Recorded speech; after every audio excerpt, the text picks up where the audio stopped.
விவேகத்துடன் காரியத்தை நடப்பிக்கிறவன் நன்மை பெறுவான்.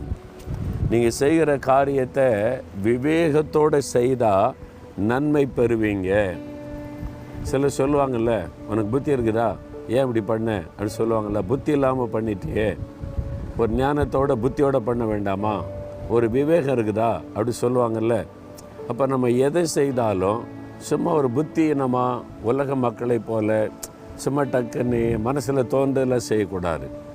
இதனால் என்ன விளைவுகள் வரும், இந்த காரியத்தை செய்தால் நன்மை உண்டாகுமா, இது எப்படி செய்தால் சரியாகும், அந்த ஞானம் அதை தருகிறவர், விவேகம் அதை தருகிறவர் கர்த்தர்.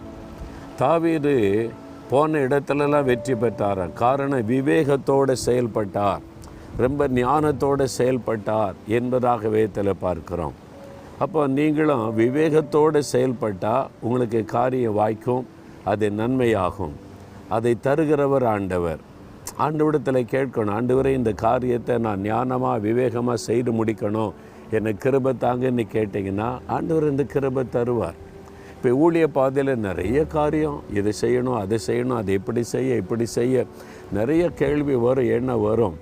நான் பாருங்கள், அதை பார்த்தா மனசு குழப்பமாயிரும், எப்படி செய்கிறதுன்னு தெரியாது.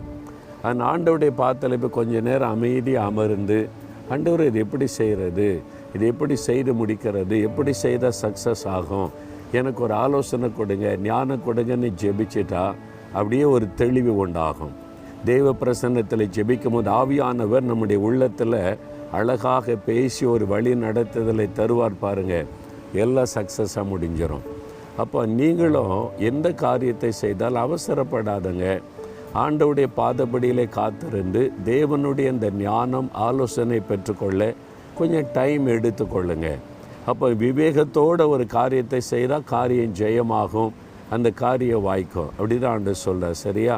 இன்றைக்கி நீங்கள் செய்ய போகிற காரியம் என்றைக்காக இருந்தாலும் நிதானமாக ஆண்டோடைய பாத்தில் அமர்ந்து காரியங்களை தேவனுக்கு தெரியப்படுத்தி ஒரு தேவனுடைய ஒரு ஆலோசனை பெற்று காரியத்தை செய்யணும்.